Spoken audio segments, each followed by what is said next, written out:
Let's go.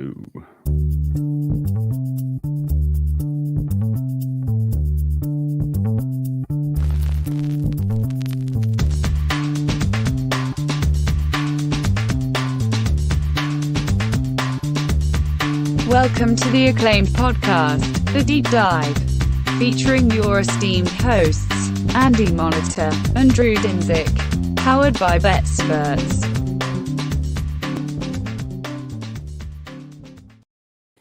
The Deep Dive. Andy, we are on the eve of one of the most exciting NBA playoffs of my gambling lifetime. I think this is the most wide open I can remember it being.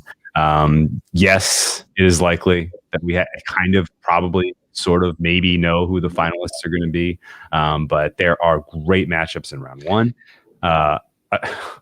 Give me a step back. Like, give me, and do this really quickly. Give me your 10 seconds answers. Like, before the season started, who were your final four? Just rapid fire. Don't think about it, because I think we had a lot of preconceived notions. I would have said Nets, Celtics, and I would have said Lakers, Clippers, probably. Yeah, LA. Yeah. And yet, Nets Celtics is a round one playoff series where I've already made a bet on the Nets to gentleman's sweep. so much for that prediction. But anyway, we do NBA a little bit of a disservice on this podcast because we're NFL guys at heart, and we talk NFL ad nauseum, some might say, but that's what the people want, and that's what we like to talk about. So that's the way it goes.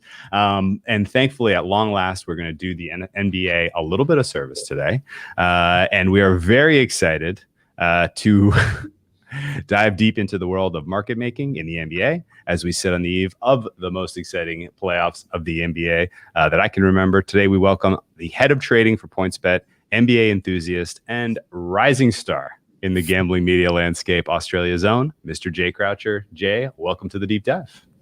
Thanks, Drew. Looking forward to it. Andy? I'm excited. Andy, you're here also. Andy, you're here. I think he can like tell already that I'm not a big NBA guy. And to be fair, I am not during the regular season, but I tune in pretty heavily for the playoffs. And like, seriously, my biggest win in my gambling career again was in the NBA playoffs. Like, it's a special place in my heart, and the games are just better. The series are great. Which the drama. The game 7. Game 7 where the Cavs completely, like, beat. I had like 7 futures sprinkled throughout. Like, even when they were down, it was like 12-1 when they were down 3-1. I had some of that. I had a lot of futures, and then I was dumb and young, and I just bet the game as well. I'm like, well, if you can't triple down on a quadruple down, you might as well just keep hitting this game. So yeah, like, I've told that story. When Kyrie hit the shot, like, I woke up everybody. It was bad. So I do love the NBA playoffs. It's head and tails. So much better than the regular season. I don't have to convince either of you of that, but yes, I'm very excited. And I think, like you said, it's going to be wide open. Yeah. We have some, like, who would have thought I am squirrely today? Who would have thought, the Sixers, both of the 1 seeds? Like, who would have thought the 1 seeds would be the 1 seeds? Who would have thought the Lakers would be in a play-in game? Like, it's been a lot of fun, even just the last few weeks leading up to it, and be like, shit, this is going to line up funny. Yeah. And I, for sure, I can't really say that we're going to get to the end of this podcast and I'm going to have a confident take on who's going to win the title, because I for sure see a wide open Western Conference. And I think whoever comes out of the West has a damn decent shot to take on the Nets. So it's going to be a super, super fun next couple of weeks as we start to get a little bit of clarity here. I've gotten to know you doing the podcast for NBC, Bet the Edge, which if you aren't subscribing to, you are missing, I don't know, just mountains of information and winners, but that's on you, I guess. But I love the Friday conversations we've had talking about the market, and very, very inclined to learn a little bit about what goes on behind the curtain. We always talk about, or at least I always talk about, how one of my weaknesses as a handicapper and a player is I've never worked behind the counter. I don't really totally understand what goes into the risk management side of things. And I feel like every time we talk to someone who's, in the trading side of things, I learned something valuable. So excited to have you on. How did you get to this point in your career as head trader for PointsBet? And what was it like transitioning from your home of Australia to what I would call the Wild West of sports betting here in the United States? Yeah, definitely. Well, my background is actually as a lawyer in Australia, so a pretty natural transition from lawyer to head of trading. But yeah, basically being a lawyer just kind of sucked, and I wanted to get into sports betting. I grew up. I learned math through box scores, like I'm sure a lot of people did. I was always looking at sport, through the angle of probability, and then it was just kind of a natural thing to get into sports betting. The opportunity at PointsBet popped up. I moved to the US with my wife and kids a couple of years ago to Jersey City, and now in Denver. And yeah, it's different. It's a lot different to Australia from a gambling landscape where Australia is all about horse racing. Just in terms of what occupies betting handle, whereas the US is more about things in my lane like the NBA, NFL, MLB, obviously. So it's been fun on that front. Obviously, it's a growing and still kind of nascent environment, but I think people, gambling is becoming more a part of just the everyday of sports now, which is fun because it's easier to have conversations about it. More people know what a money line and a line and a total are, and I think that'll just continue to grow. Especially, from where you come from, where, we've seen, and not only Australia, but Europe, you see some of those broadcasts. It's like, man, they have the lines right up there in these tennis matches and netball and stuff. And yeah, it is wild how horse racing. Oh, it's like our friend Jake, the business of betting, like every fifth podcast is like some horse punter or bookie from down there. It's like, is there that many guys that do horse racing? And yeah, the answer is yes. It is a whole different kind of landscape. And obviously Denver is a lot different than anywhere you could possibly live down there. So hopefully the transition to that has been all right. But yeah, it's got to be fun to be in more of an emerging market rather than, from what I've heard, and I've never been to Australia, I've heard it's just like, the market is what it is. Like it's established, everything's kind of set in place where everything is constantly changing here. So that's got to be a little more exciting too. Yeah, definitely. And it's something where, Australia is a mature market. There are so many markets in the US that haven't even opened up, and just seeing the difference between, certain states in the US. Like in Colorado, table tennis for us is still the fourth highest handle sport for betting, whereas in New Jersey, it's like eighth. And so just understanding those nuances, I'm not sure what's happening on the streets of Colorado to keep people going back to Russian Liga Pro, even with all the major sports back, but that's how it is. Wow. Once they got a taste last summer, it's, table tennis is the heroin of sports betting. You're hooked. You can quote me on that. I don't even know where you stream that. I could find a stream of anything. I don't know where to find a stream of table tennis. That's wild. Let's talk a little bit about what we really brought you here to get into, which is market making in the NBA. I feel like you guys, at least it's my perception, the PointsBet team feels like you guys really care about NBA. Like this isn't like a casual market where you're just like, yeah, we'd like to write some tickets. This is like, no, we have opinions. Like we really do follow this sport closely. We take some stances here. So I'm curious what a typical market cycle looks like from you as the bookmaker side. As from the bettor side, I usually am starting to see some lines pop as we wind down the late games here on the Pacific Coast. And usually it's like Eastern Europe first and, some Russian books, and the numbers are like, how do I get accounts there? Like, what is going on here? And then you start to see some pop in Europe, UK, and then a couple pop in the US and offshore. But really the market doesn't start to mature in terms of sharpening the number until 7, 8 in the morning, my time. You start to see lines really start getting popped as circles come off there. I noticed you guys tend to hang money line first. Do you use that as sort of an indicator in terms of where you're going to go with spread and total, spread specifically, and what's the strategy behind that, and how does your your overall process work as you guys sit down to hang a number for a given NBA slate?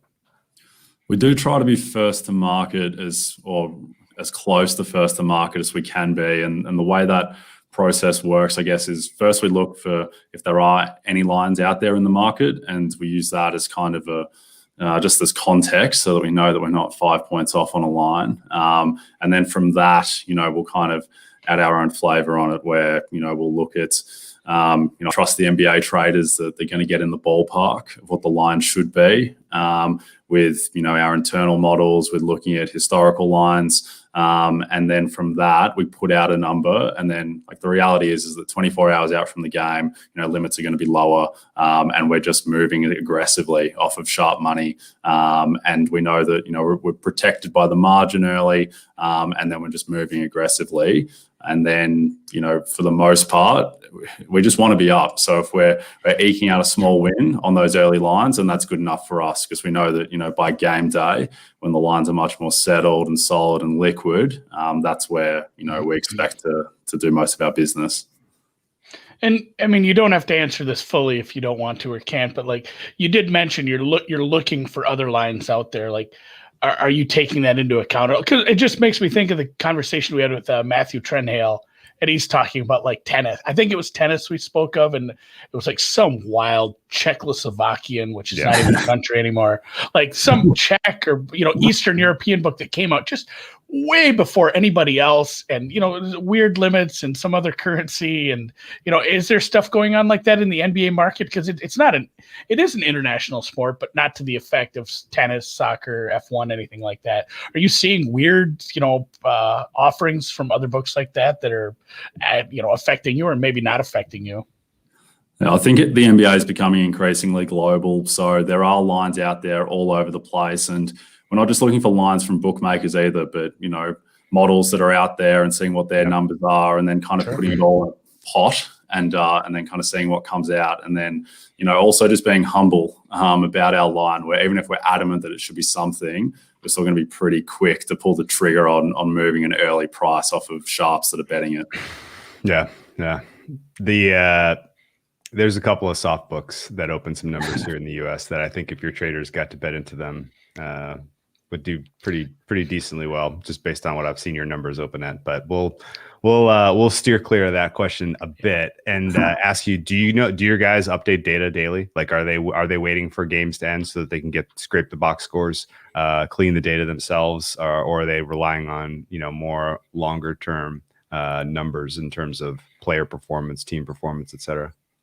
Yeah, I'd say it's a mix of both, where, the most interesting thing for us is just what the line closes at, because in a way that's more reflective of the reality between the teams and, what actually happens on the court sometimes, where that's going to be truth. And, when we're pricing things like, series markets, where we try to be first up, that's what we're looking at. We're looking at, what a line closed at between these two teams playing similarly placed teams, and then kind of extrapolating off of that. So a lot of the data is, a lot of our ratings for teams are coming off closing lines, because there's so much liquidity and intel that's going into them.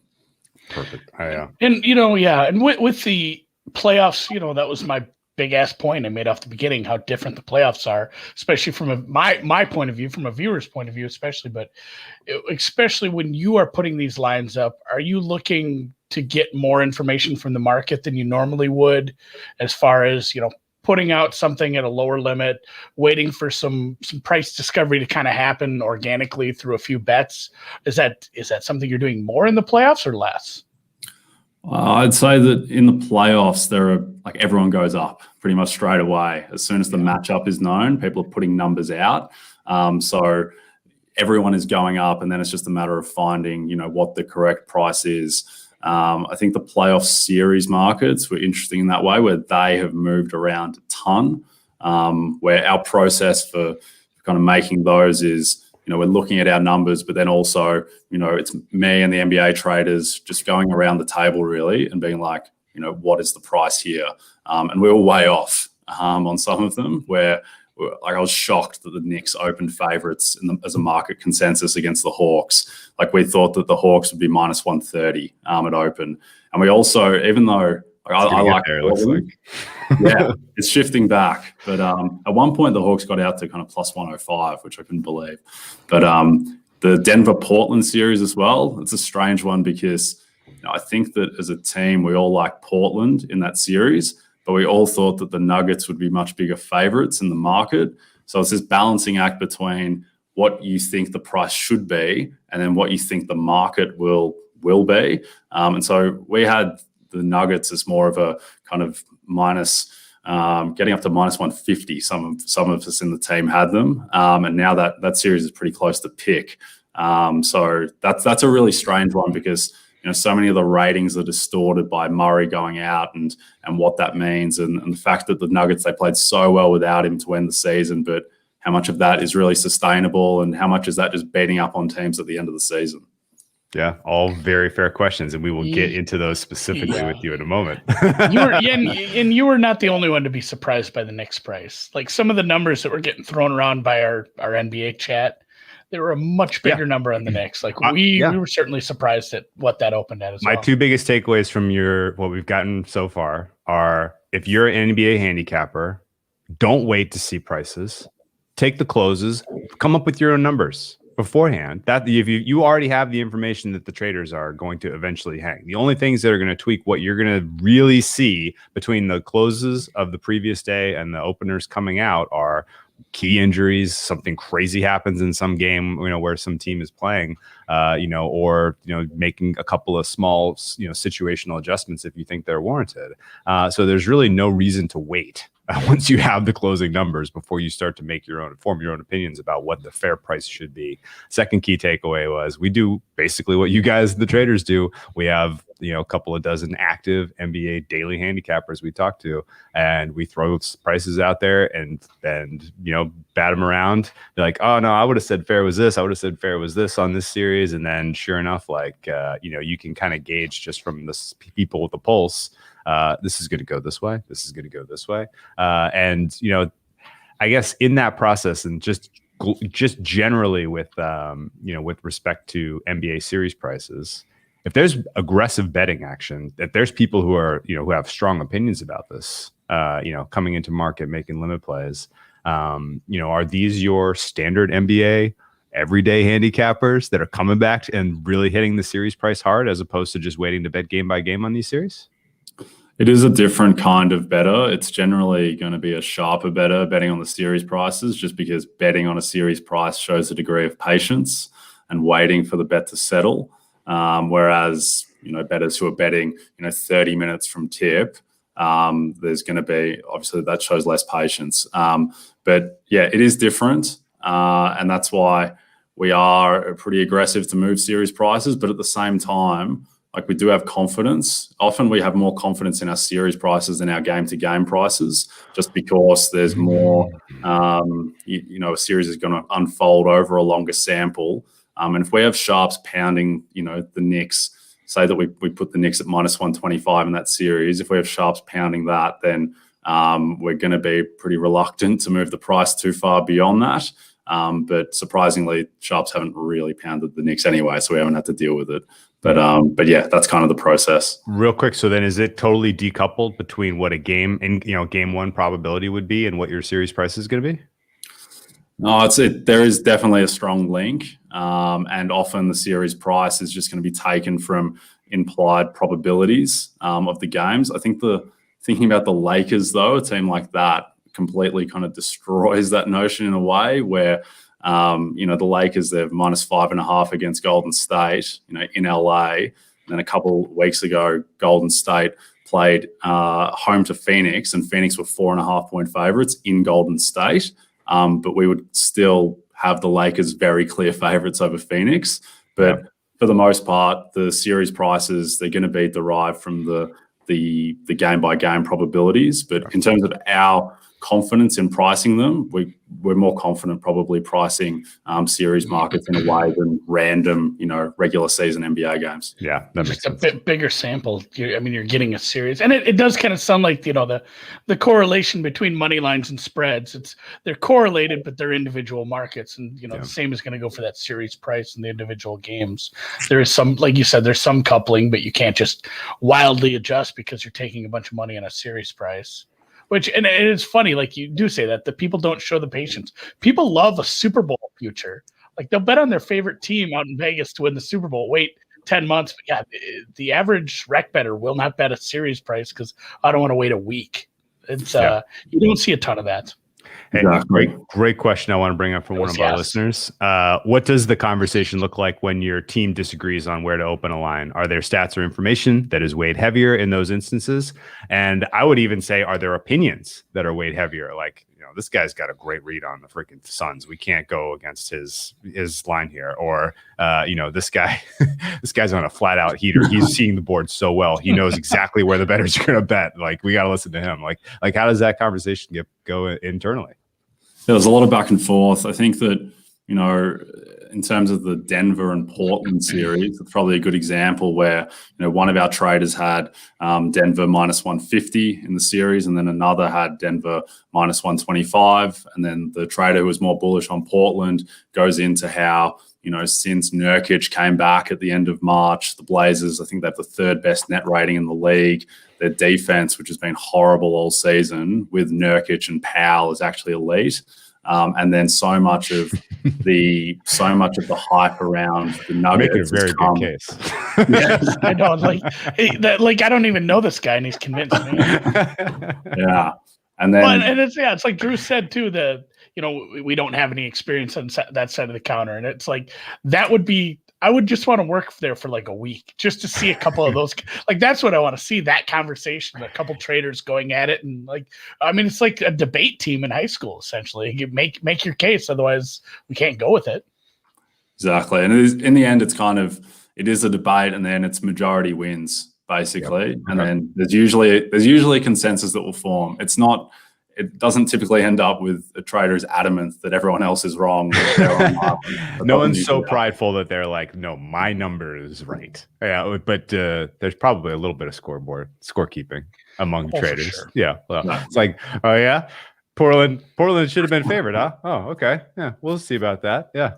No, I think that that sounds like a super. Fun back and forth, and would love to be a fly on the wall for that. How did you guys treat, certain games, certain series where there are huge injury question marks? Do you kind of do a little bit of, tap dancing around, hanging those numbers, a little bit more caution in terms of how willing willing to be in terms of aggressive moving? I mean, because I don't know if you know this, but there's a lot of inside information that gets leaked about NBA injuries. Yeah. Yeah, I think the series where that will manifest more is going to be, the series that aren't determined yet, involving the Lakers and then the Jazz with Donovan Mitchell. And then like LeBron's ankle, when that Golden State Lakers line got down to 4, that told me that there was something wrong with LeBron because LeBron and AD at home against Golden State, who have snuck into the 8th seed, and the Lakers only being a 4-point favorite, that just suggests something's wrong.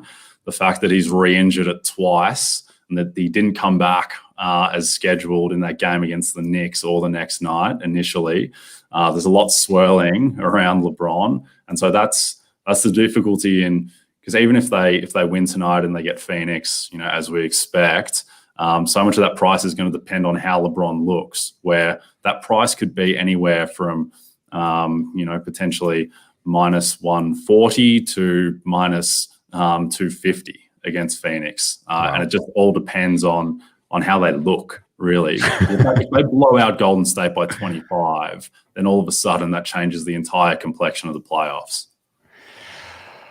Do you have lines up for that? Like, do you ever do that with look aheads?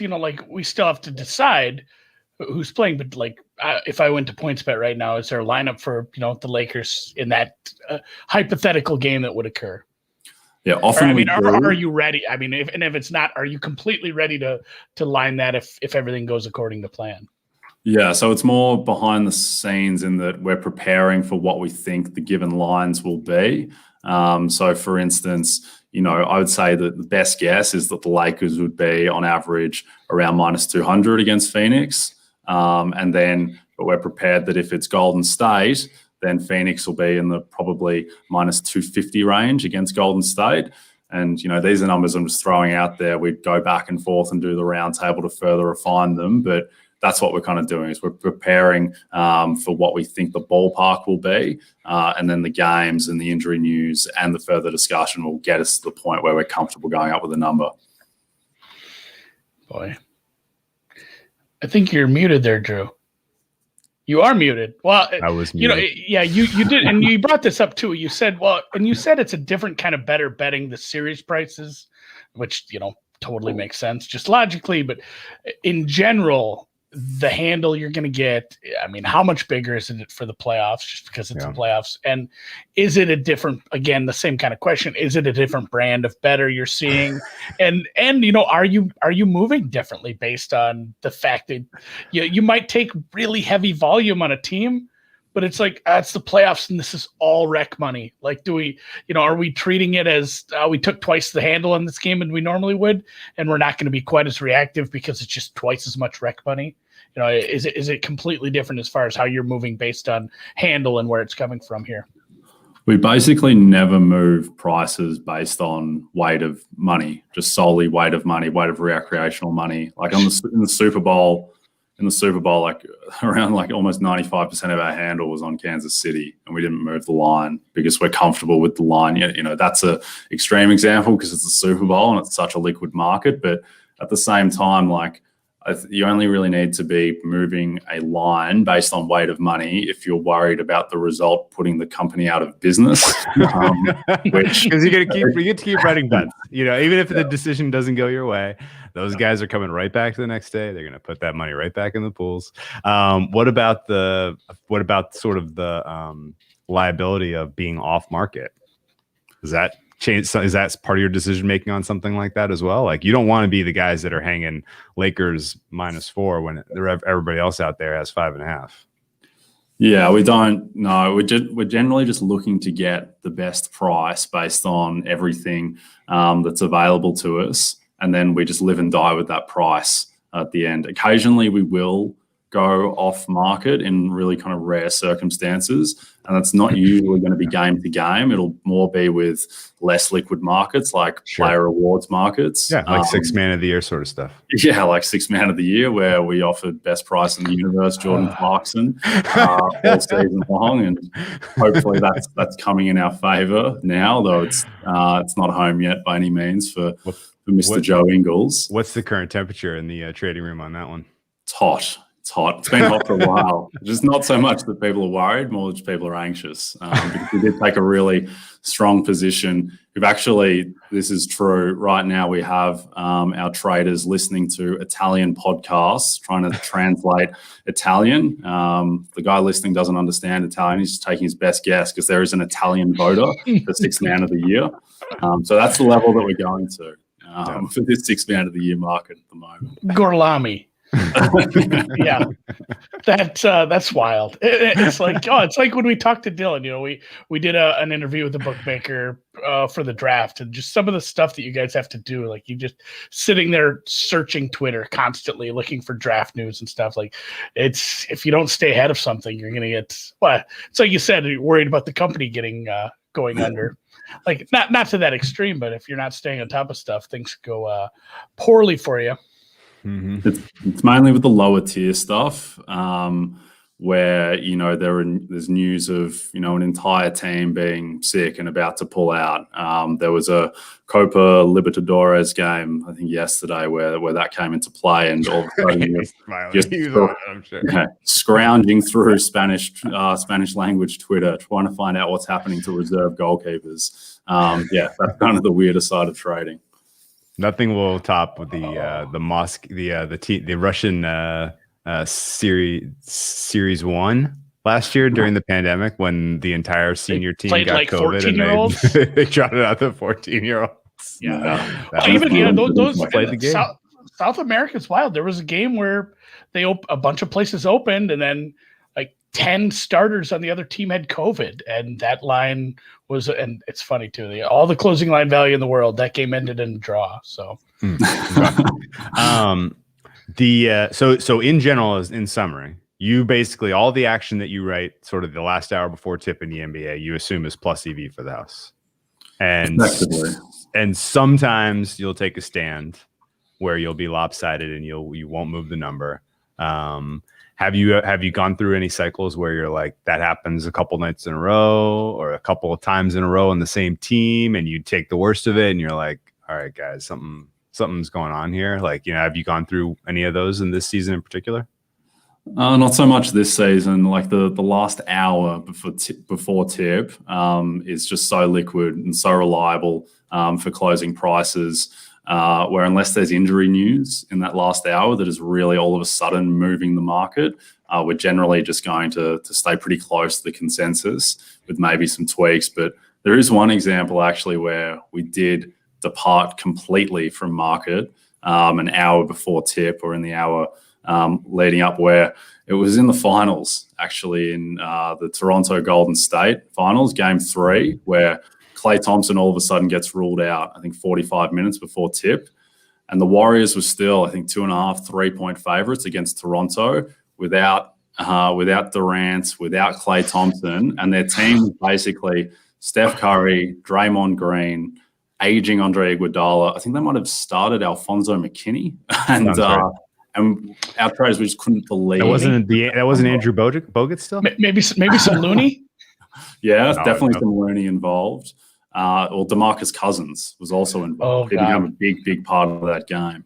And so that was one where we departed from the market and we just went, point out the worst price in the world on Toronto, because we just could not believe that. And that's, yes, that is the hour before tip, but at the same time, like, that is injury news affected. So it's not actually that liquid of a market the moment it happens, because everyone is kind of freaking out because Klay Thompson's all of a sudden been ruled out in a finals game. So that's probably the biggest one where, we did take a big stance there. Yeah, spoiler alert, Toronto went wire to wire in that one. So that was the right call, I think. Wow. Steph Curry, Draymond, Andre Iguodala, DeMarcus Cousins, who was 1 for 7 from the field, minus 12. It's Sean Livingston got the start, interestingly. Boy. We're not always right on that. I thought the Rams were a lock at +2.5 in the Super Bowl against the Patriots, so that didn't work out so well. Jared Goff and Bill Belichick, that didn't. Okay, all right. Yeah, no, I believed in Goff after what he did in New Orleans the 2 weeks before. It turned out that was a bad call. That was Sean Payton's fault, and it was the referee's fault for that game and the Rams winning and even being there. That's my opinion. Let's talk a little bit about some series in particular. Or actually, I guess just to kind of put a bow before we move on handle discussions. What is a handle like tonight as a multiplier for Lakers Warriors relative to just a random Wednesday Lakers Warriors game in the month of February? Yeah, so I think the last night's games give an indication, although to be fair, Charlotte, Indiana doesn't give a great indication for Golden State Lakers. But even still, the games last night were between 3 to 4x normal regular season games. And I would expect, based on the money that's come in and the money that'll still come in, Golden State Lakers, it will probably be around 6x. Wow. This will be our highest handle game of the season. It's just perfect, really. Yeah. LeBron, Steph, 2016 finals, rematch, revenge. It's just a shame that it's not do or die. I think this would have been so much fun as the next game, but it's still pretty good. It's the first play-in. Don't care what LeBron says. The play-in's great. I think this game's proof of it. Yeah, it does feel like the winner of San Antonio Memphis right now is drawing dead. So I get that point, but that's wild. So 6x, six times multiplier. Oof, that's cool. It's funny. It doesn't even have to be a marquee game to be a marquee game, just because of what it is. Like, I'm excited to watch. Like, I joked about sleeping through this, but I'll probably end up staying up late. I wish they would make it a little earlier, but yeah, like, I'm jacked for this. I'm excited to see. I'd like to see the Lakers lose, actually. I don't know how you feel about that from your risk standpoint, but it would just be, I just think it would be funny because of LeBron. But as someone who makes numbers, the idea of making a number for Suns Lakers is a lot more appealing to me than making a number for Jazz Lakers. Jazz Lakers has a lot more uncertainty. And similarly, Jazz Warriors, I feel like I already know what that number is. Don't sweat this, but I wouldn't feel that way about Lakers Jazz. That's a tough one. So what you got uncertainty on both sides with Mitchell and and LeBron and AD. I mean, that's nasty. I don't think you want anybody. But anyway, and also I don't think, as fans of the sport and people who would like the casual bettors to stay in the betting space, let's keep the Lakers around for a little while, all right? Yeah, is that I too do much have to ask? some. Let's keep the Lakers around for a month at least, right? I was gonna say I do have some stupid like little promo bets from like last fall on the Lakers to win the title, which I'm not feeling great about, but I guess I shouldn't cheer against my own bets at this point. I thought of one other important question before we close the book on handle. In a playoff game, what's your expectation for proportion of the handle that comes in the last hour versus proportion of the handle that you get in the first 23? Yeah, I mean, it's significant and it depends on which bettors show up, but it can be as much as 50% of the handle. You see that actually more. There's probably a bigger proportion of handle that comes in. A bigger proportion of handle will generally come in leading up to tip of regular season games. Okay, that's the same reason that there'll be more pre-match handle on really well-known events. For instance, like with an NBA playoff game, there's so much time to digest that matchup and to think about it and to allocate basically just mental resources to the game. That's why money often can come in earlier. Whereas, with just a random Charlotte, Minnesota game, there's probably not going to be that much thought into it, 24 hours out, and then all of a sudden it's there and it's something to bet on, with 60 minutes to go, and let's bet on LaMelo Ball and that type of thing. So, got it. But yeah, that's basically what it looks like. Fascinating. All Dude, right. and you said that was the last one on handle, but now it makes me think of like the Sunday Night Football phenomenon. Like, yeah. I'm sure you, and just nod along with me on this one. I'm sure you end up with stupid stuff like that where it's like, this is a standalone game. It's the late game. It's like a get back game. It's a Sunday afternoon game.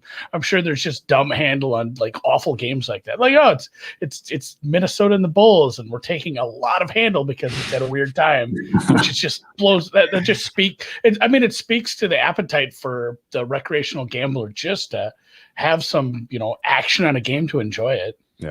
Yeah, it's so much about the time slot with handle. Where last week in the Premier League, like a Southampton game was our highest handle game of the week, or in the top two, just because it was in a perfect time slot on a Saturday morning as an isolated nationally televised game, and that's what has it take more money than Chelsea Arsenal. Wow. Okay. So what part of your process as a trader is, okay, what's the sports schedule look like this week? What are people going to be watching? And is there a premier time slot for table tennis?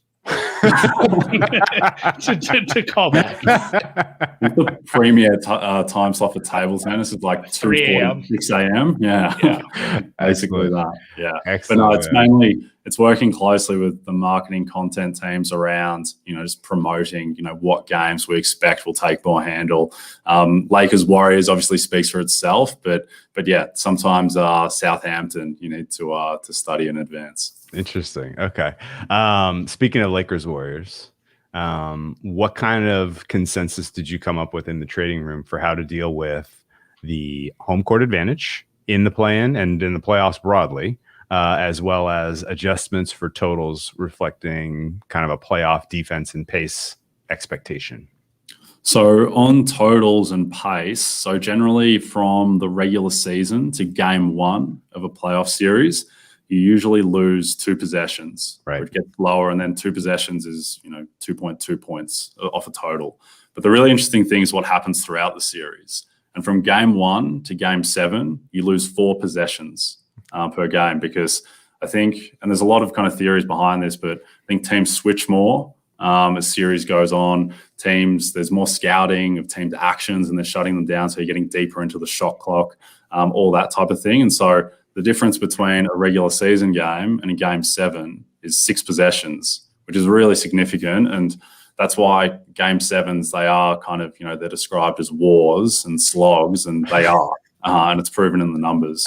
So that's where we land with totals. And then with home court, that's more difficult and kind of less scientific at this point, just because we don't have a huge sample of what 7,000 capacity crowds do to align. Our best guess at the moment is that empty stadiums, your home court, and it'll vary by team, but as a general rule, it's between 1 and 1.5 points. And then with some capacity, say 40%, 50% capacity, that bumps it to 1.5 to 2 points off of the usual kind of 3-point favoritism. And then teams like Denver and Utah are obviously going to retain even more of an advantage with the altitude. There- Andy, you series. watched. Oh, go ahead. Andy, you watched those games last night. Yeah. Did it feel like home court mattered? A lot. and I think it's going to vary. And I think, like, you speak the altitude, but I think it's going to vary not only by like how many fans you have, but where you're at. Like, Christ, the Garden is going to be. Yeah. And we're floating some theories out there. And I've heard this actually from several smart people saying, like, you go through all these games, and we're speaking of the referees, the officials, where there's nobody yelling at you except, the players or coaches. And then all of a sudden you go to, even like 30% capacity, and there's like this instant regression, almost an overreaction, to reacting to the crowd. It's like, oh my God, the home whistle is back in a big way. I don't know if you guys have seen anything like that. In Boston, it felt like it. I think true. When we get to the Hawks series, it's gonna feel like they have more than capacity in the Garden right away. Yeah. I'm betting on the Knicks game 1 on that thesis. Period. My fair price pretty close to market. My home court adjustment higher than market on for game 1 for that Knicks, especially because you have a Hawks team that hasn't played a playoff game. All these young kids in the Garden. Come on, they're going to give you. They're going to give you an A effort and get on the court and stare at Spike Lee. See how you play. That's interesting because I thought. I mean, I'm much higher on the Hawks than the Knicks in general, and I think an interesting kind of thought exercise is that both the Knicks and the Hawks played Phoenix a couple of weeks ago, or about a week apart, I think. All those teams were basically at full strength. And so the Hawks were pick'em against Phoenix. Phoenix were rested. And then Phoenix, they played New York in the Garden, and Phoenix on a back-to-back with 2.5-point favorites against the Knicks in the Garden, which suggests that the Hawks are around 2.5 to 3 points better than the Knicks. And that's not perfect because there's so much noise in that. But that's just as a general baseline. But then the Knicks are 1.5-point favorites home to the Hawks, which suggests that the Garden factor is really significant. Yeah, I think also that there might have been a couple of wrinkles in that Suns Knicks game in particular. That Suns were the right side for a couple of reasons, but that's my opinion. The general home court discussion I do think is going to lend some edge to home teams, particularly the ones with meaningful crowd impact and even altitude, especially early in these playoffs. And it's going to be fast to see how the market adjusts. It was pretty very memorable betting experience last year in the bubble. Games 1 and 2 of the restart, or for every team, it was basically the unders were the totals were like 20 points too low. And it was like, why did they make these totals so low? And it was like, there's not going to be any distractions. The shooting could be outrageous. Are these teams, do we even know what they're going to try on defense? And that took about 3 days for like a real meaningful adjustment on those totals before the party was over there. But I think day 1 was a little bit of a misdirect, and then day 2 was a Saturday, and there were like 8 games, and it was like round robin them, and they all hit. It was unbelievable on the overs. Anyway, let's get into the nitty gritty on a couple of these series, and let's start with one that I think a lot of people have drawn most interest of, sort of the recreational bettor, and I think for fair reason. It is a very memorable rematch of the Eastern Conference semifinals, in which I burned an enormous pile of my bankroll, going back to the well over and over and over again, thinking that the Bucks were a fair price, higher than market. And I don't know why I felt in any way, shape, or form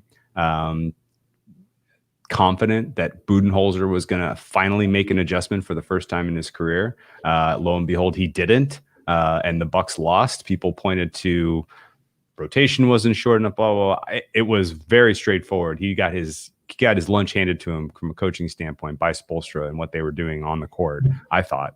And I think that has really led to a lot of people kind of looking across all of the series in round one and saying, well, I want to back, I'm not going to pick chalk. There's one of these underdogs is going to, it's the Heat. The Heat, they beat the Bucks last year. I remember that. I might have even won some money on that, And is my kind of read of sort of the general opinion of the average sports bettor fair here, and has that affected the way that the market in the series line in particular has shaped? Because I got to tell you, this game one, where the Bucks are 5-point favorites, seems a hair short. And I'm not sure if I can exactly put my finger on why. I'm on your side with that, Drew. I think the issue with this series, and it was the same as last year, is that it's so difficult to quantify coaching. And for this series, it's so difficult to quantify what Budenholzer has learned from being put in a clown suit last year by Spoelstra.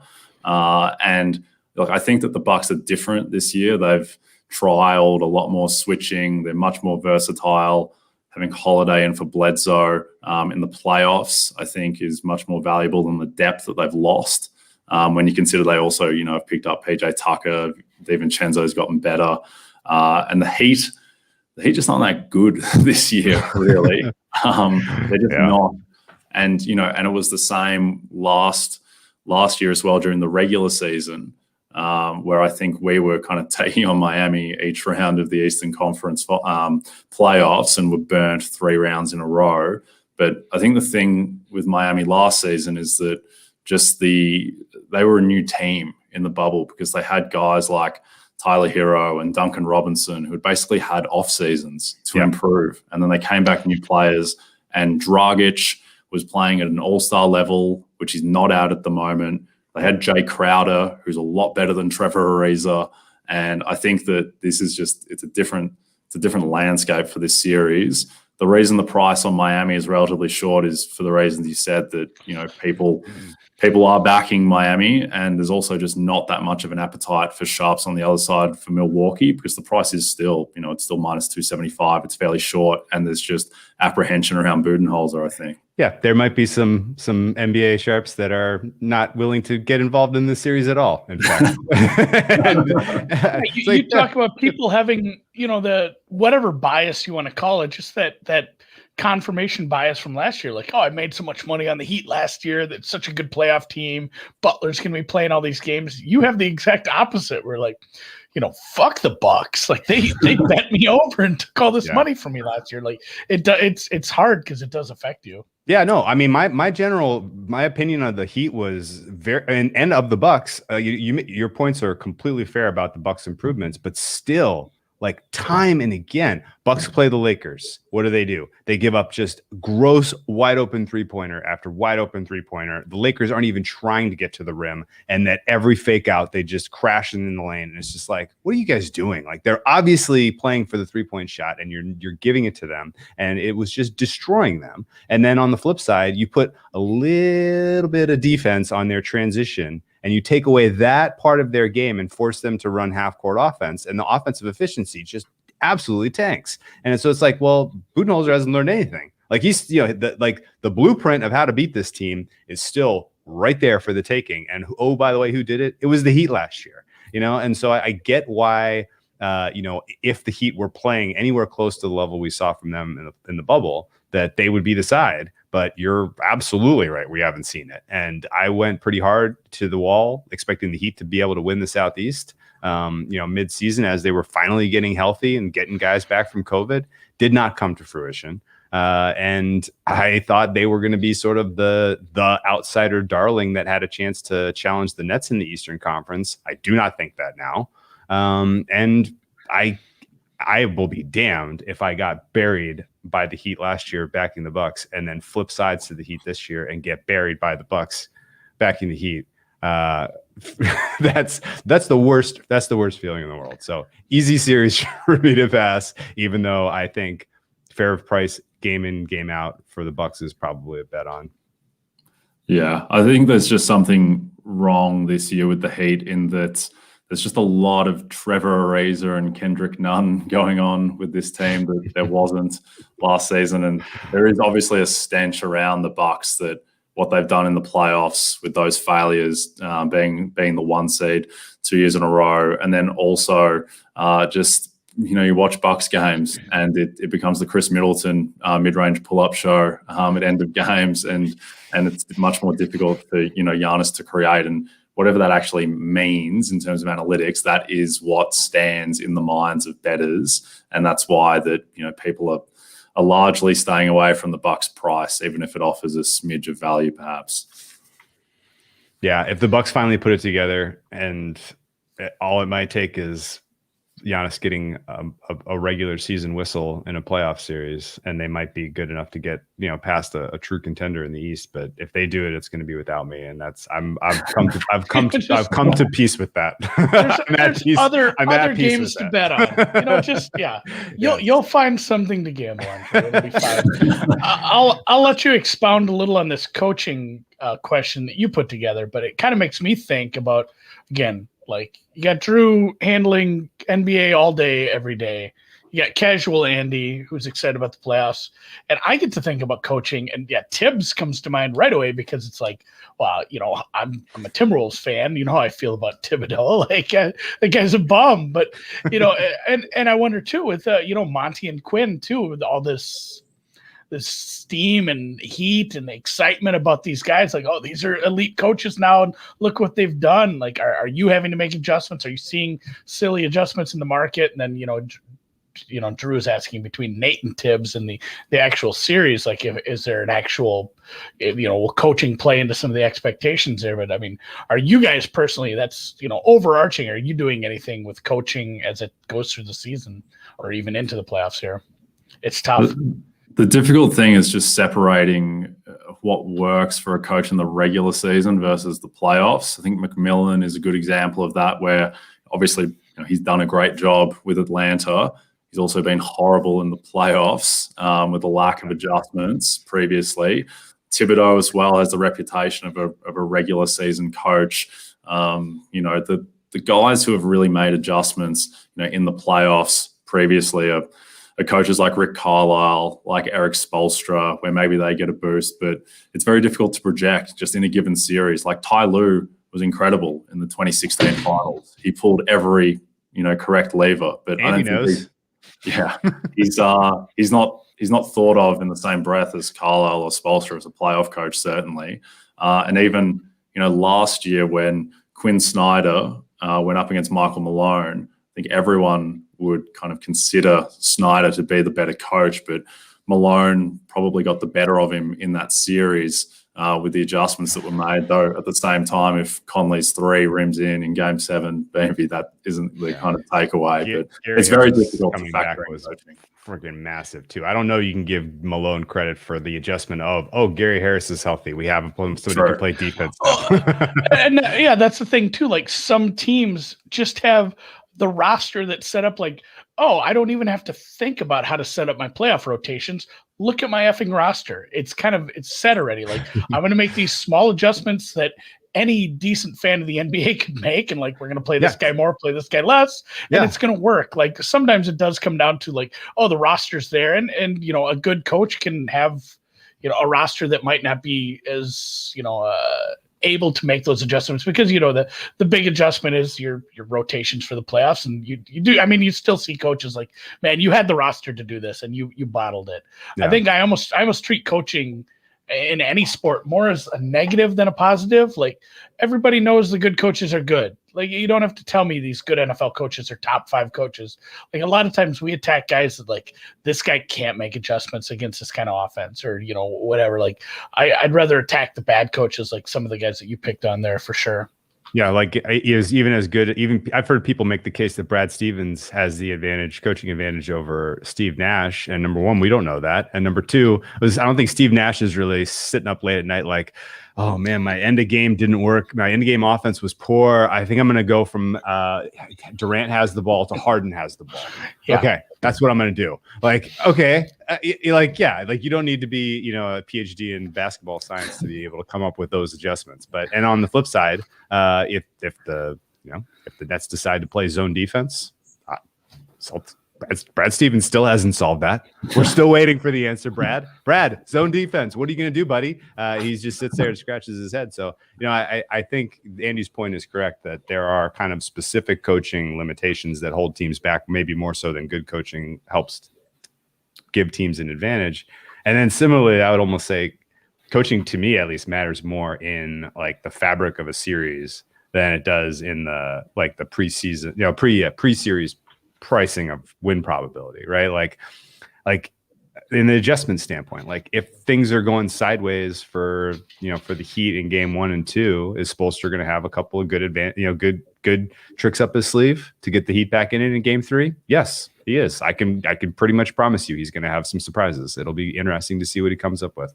And I think those types of things that you can use within a series to kind of catch the highs and lows is probably a more effective way to use coaching. And I guess, do you think of, when you're putting together a series price, or even thinking of, okay, I think this is the right team in this series. Are you thinking of like how the series is going to evolve if this goes the distance? It's just so difficult to project, what the series will look like and what adjustments are needed. And I think you're right that coaching is more about the in-series adjustments, and often that adjustment is just going small and switching more. But often you're right about Stevens and switching. Like they lost those 2 games against Miami, the first 2 games, because they couldn't figure out the zone, and then they got better at it and then neutralized it somewhat. But it's just difficult to price in, Brad Stevens won't be able to figure out zone, or he will adjust his own. Like it's just too difficult, and you just kind of have to resort to the team's underlying numbers. That makes sense. As you look at, and just by the way, kind of last, we've talked about the Nets Hawks pretty in detail here. That's probably one of the more interesting series. It sounds like you guys are pretty excited about are you getting some decent action on the Knicks, and you're happy with your number? Yeah, most of our handle is on the Knicks. We're happy with that. I think that the Hawks they haven't really been whole all season, but when any combination of their top 5 guys in Trey, Capella, Collins, Bogdan, and Gallo, when you get two of those guys on the court together, they're just a really good team, like above a 5 net rating with any of those 2, basically. And since McMillan has come on, they've been a top 10 team. They've hovered around the top 10 in both offense and defense. And the Knicks, like you look at their advanced numbers, and most of their best work comes with Derrick Rose and Taj Gibson and Emmanuel Quickly on the court. I just don't trust that Derrick as Rose much as I playing trust. really well, man. He is good. Yeah. Turns I out don't know he's how. good. I don't understand it at all. I don't know how it's happening, but there were a couple of close games where the Knicks were in it late in overtime, and I was like, get the ball in Derrick Rose's hands. Period. Like if he's get him in Derrick Rose's hands. But I guess ultimately they throw you an institution a couple of years ago. I can't take a side in this series before the series. If I had to, I would take Knicks, only because I think home teams are going to be the right plays in every game.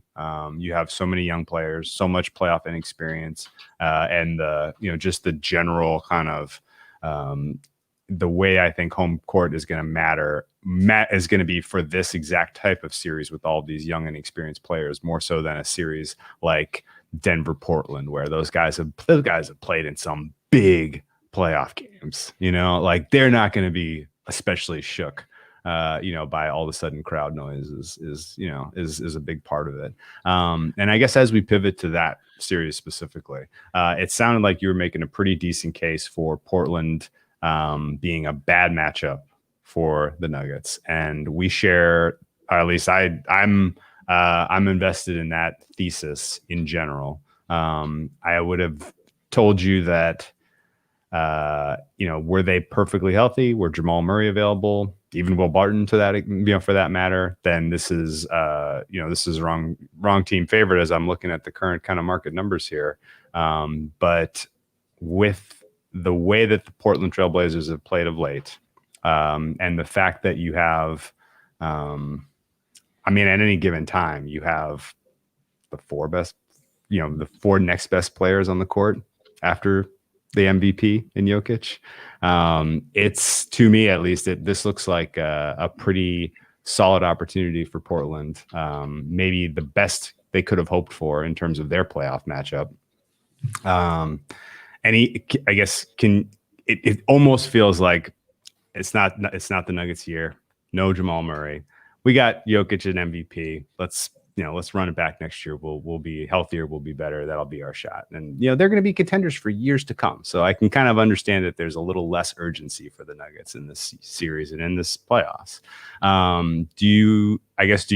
Is there any hope for your Nuggets friends and fans out there in Denver, or are they just locked in on Avalanche? No, there's still belief in the Nuggets. I think that just because to avoid the LA teams in round one, Portland. Their underlying numbers are great, but they haven't really pieced it all together. They're not as on the surface intimidating as some of the other teams in the West. So they do, I think, on the streets of Denver, certainly they feel beatable. The guard mismatch is concerning for the Nuggets with Monty Morris and Facundo Campazzo against Dame Lillard and CJ McCollum. That's a concern. I think the big thing is just Nurkic. Like, Nurkic is the second best player on the Blazers. He's definitely their second most important, and they're just a different defense with him on the court.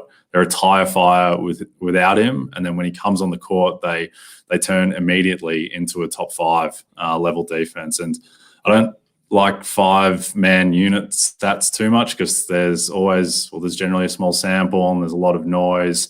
And maybe they played a lot of minutes against OKC when OKC were, trialing Pokusevski or whatever. But at the same time, that 5-man lineup for Portland with Dame, CJ, Powell, Covington, and Nurkic, they play at a rate that's the best offense and best defense in the league. And that is going to give Denver a lot of trouble. I think what Denver has to rely on is they have home court. And they have a significant home court advantage with the altitude. And they have Jokic, who is the best player in the series. And when you have the best player and you have home court, and it's not like there's absolutely nothing behind him either. There is MPJ and Aaron Gordon, and then, not too much after that. But there is still some scoring power with MPJ. But he's going to have a big series, and he's going to have to be one of the next 4 best players in the series if they're going to be able to make this something. But I think the other thing too is just having Game 7 at home. And if you're not confident in Portland, covering a -1.5 series handicap, then the balance shifts to Denver. Yeah, I feel like I was just going to say that's what Noops, my co-host on my daily show there, he played that. He just said, but I don't think it goes 7. If it goes 7, that's not good. And I'd rather just play. I think he got -1.5 at like +190. Yeah. Said I'd much rather play that than any sort of series price. Yeah. And I took -1.5 and -2.5 just because if these are coin flips, game 1 and 2 in Denver, and if the ball bounces in the direction of Portland in game 1 and game 2, this is not a long series. They'll really only need one of those two, I think. Yeah, no, I think that's probably right. Where if Portland split, obviously they'll become favourites because then they'll have home court. One thing I would say though is that this was an interesting series 2 years ago where, and this is something that gets into bookmaking and how we price series where. Like, we probably don't look as much at the individual matchup and how the players match up on the court as much as we just look at the quality of the team. Because 2 years ago, the big story behind this series was this is Jokic's first run in the playoffs. Mm-hmm. They beat San Antonio in round 1, but that wasn't a good San Antonio team. They were a total surprise 2 seed. Yes, exactly. And then they get to Portland, and the whole story is Jokic won't be able to guard Dame Lillard on the perimeter on switches. I remember that, yes. That was the whole series. And Lillard, I think he shot 39% for the series. And he had a really bad series, and he shot, I think, 3 of 17 in Game 7, and they won it anyway. And it just wasn't relevant because I think Lillard was hurt and he was gassed. And there are so many other factors that come into play beyond, one matchup that may eventuate in one team's favor. But at the same time, I think the underlying quality of these two teams, Portland now with Nurkic and Powell, they have the edge there. So it's just really relying on home court. Let's not forget Portland played a lot of Enes Kanter in that series because Nurkic was hurt.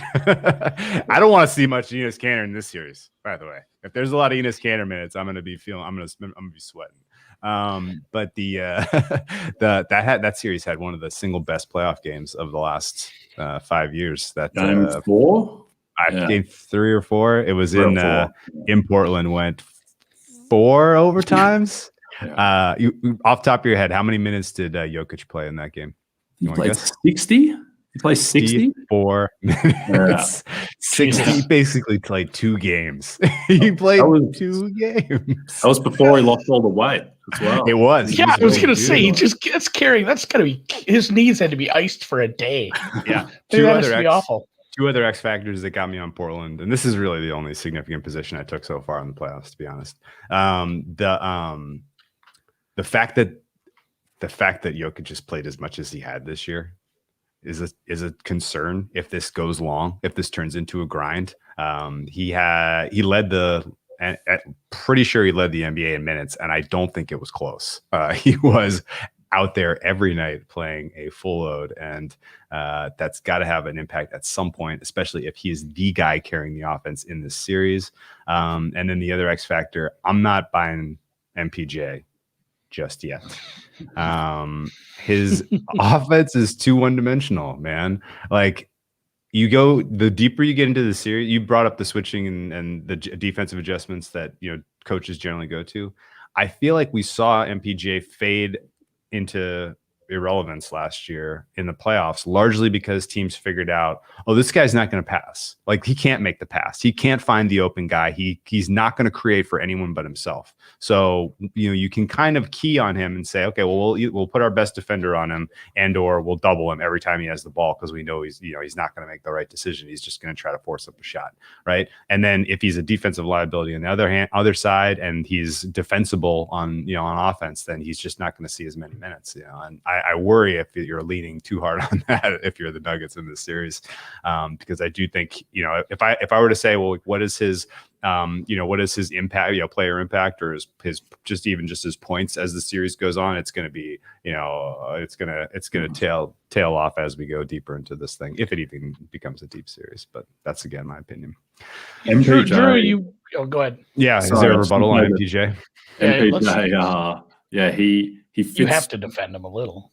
Yeah, I mean, he's a hometown guy now. He fits really well on the full strength conception of this team, where if you've got Jamal Murray and, say, a Danny Green type at 2, and then Gordon, MPJ, Jokic, and MPJ can be more of the famed Olympic Carmelo kind of role, where he's just kind of, he's shooting wide open and he's driving off closeouts and he's playing that role, then I think he's perfect. And he can be an efficient 20 plus point a game scorer. But now he's going to have the ball in his hands. And what do they do when Jokic is off the court? And MPJ, when he's running, like, he's just not there yet in terms of running an offense. And so that would be the concern.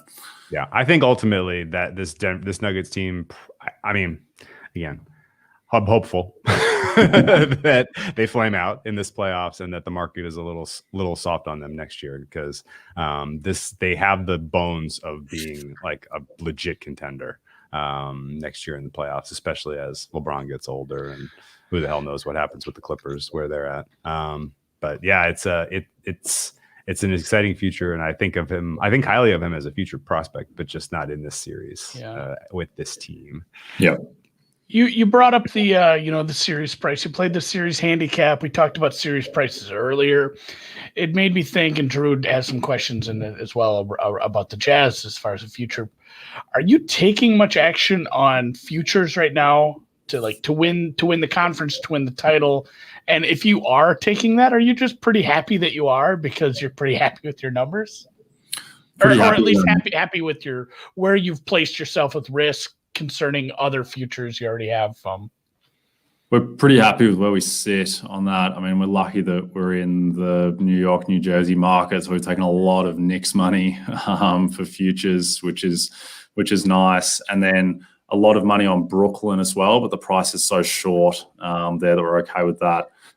For us now, the best result would actually be a team like the Lakers winning the title, where people have just been so scared off of that price being so short, despite all the turmoil. So that's where we sit at the moment. There's not been too much of a dive in for the Jazz and the Suns, despite them being the top 2 seeds. I think there's just the fear that the LA Monsters are kind of looming in the background and will take them down once those matchups eventuate. But yeah, most of the money we've taken has been on the long shots on teams like the Knicks and then the Hawks as well, and I get it because they have the easier side of the bracket. They're playing each other. You'd probably rather play Philly round 2 than Brooklyn or Milwaukee. And then they get the path, but at the same time, like, so much has to go right for the Knicks or the Hawks to make the finals. Well, does it? I guess, yeah. Getting to the Eastern Conference Finals, like you're just one Embiid misstep away. Sure. But getting past the Bucks or the Nets in the Eastern Conference Finals is that has like Warriors, Blazers, Western Conference Finals written all over. It's a big ask. I guess looking specifically at a couple of potential prices. What would you mentioned what you would expect for Lakers Suns if that's what we see. I personally think the Clippers make quick work of the Mavs. I don't love the way the Mavs are playing right now. I don't think they match up as well as they did even last year. And last year they felt lucky to get 2 games against this team. So I'm just going to go ahead and pencil the Clippers into round 2. I think the Jazz Warriors number, I'm hopeful it's bettable for the Jazz because I love the way they match up against the Warriors, and I'm hopeful that the market is a little too high on the Warriors. And I'm, just based on some of the prices I've seen for games lately, I feel like the market is a little high on the Warriors. So hopefully the market is asleep on the Jazz and I get a good bet there. But let's talk Jazz Clippers and then Western Conference semis. Do you have a sense of who the favorite's going to be? I think it'll be the Clippers. I think the Clippers will be favored in that series, very slight. In speaking to the team, we thought that the price would be around Clippers minus 130, but there's more room to move on the Jazz side of that with Mitchell. And if he comes back and is completely healthy, then that series would gravitate a bit more towards pick. But I think the Clippers will be favored so long as their main guys are healthy. They'll be favored in that series.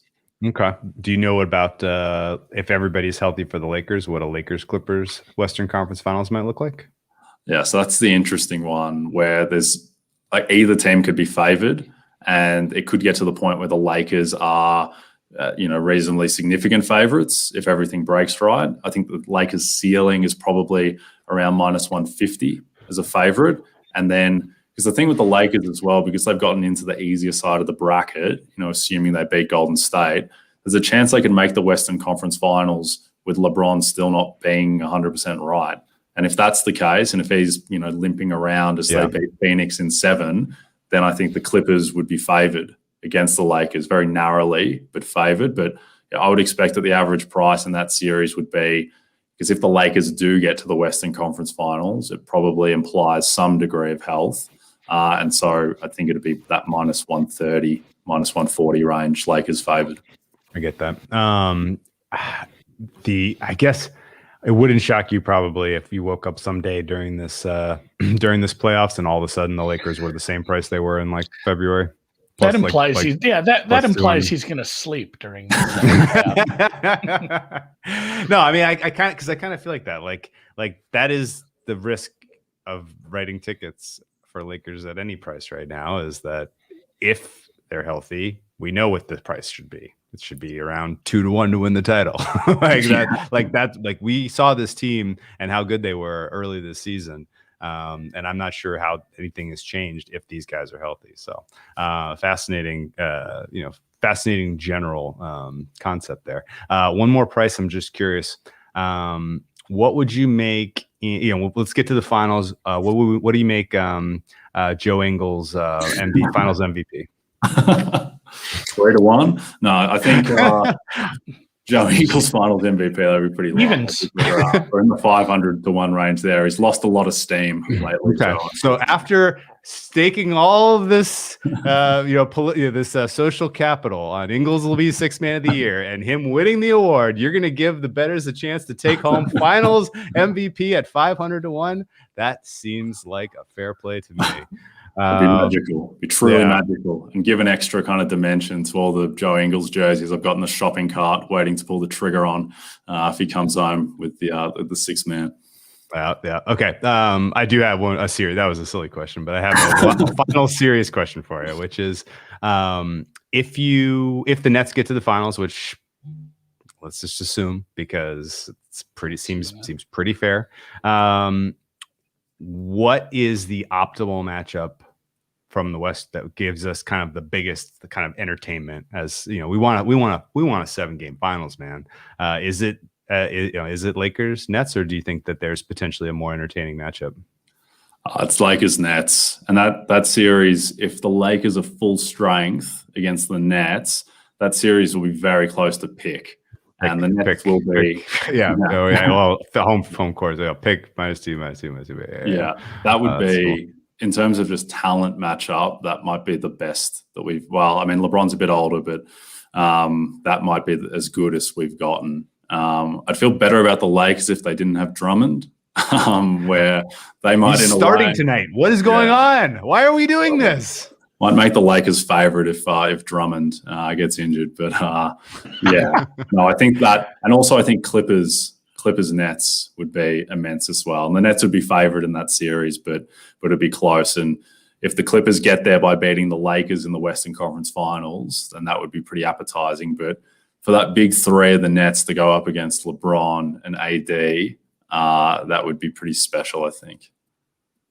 I dig that. That's good to look forward to. I think it's all you can, even if you're not betting a bunch of this or super involved in futures, it's all you can ask for. Is give me an LA team versus, I mean, even if it's a Sixers, I'd take Nets or Sixers. Those would both be really good. Obviously the Nets super team, all the big stars, that'd be great, but I'd take the Sixers versus an LA team. I just don't want to see like the Suns in the finals or something stupid. You don't want Chris Paul to finally get a ring, man? What's up with you? God. You don't like Chris Paul? I do not like him. I didn't care for the commercials. I don't know. He's very vanilla. Yeah, Andy comes out as a Chris Paul hater. I'm sorry. Oh. Yeah, so you hate Chris Paul and Cliff Paul. This is news, man. Breaking news here.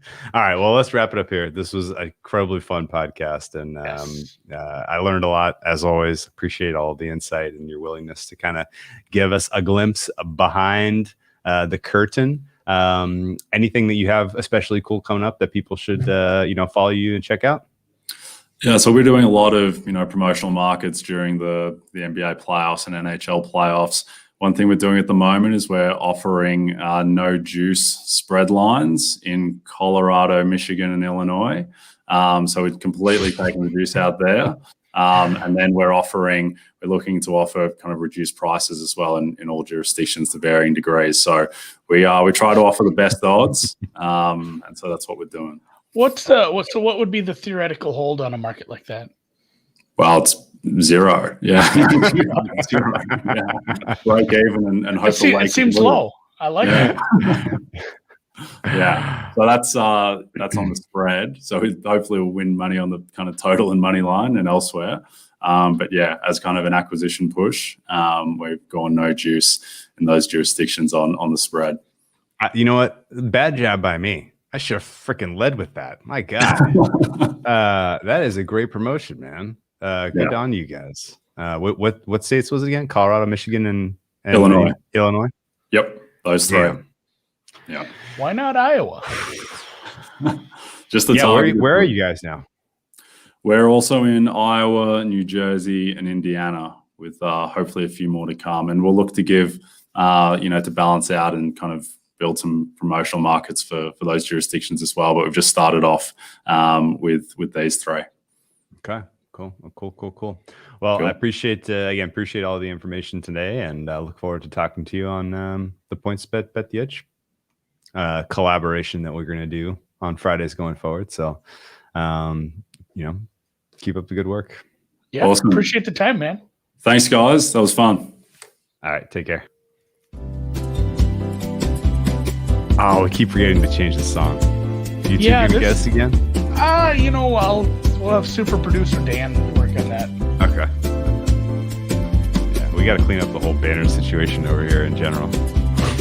Oh yeah, no, like all that's we're just further down the line getting this stuff fixed up. Oh, my wife just sent me a thing. Rochester's getting a Popeyes. I've eaten there once in my life.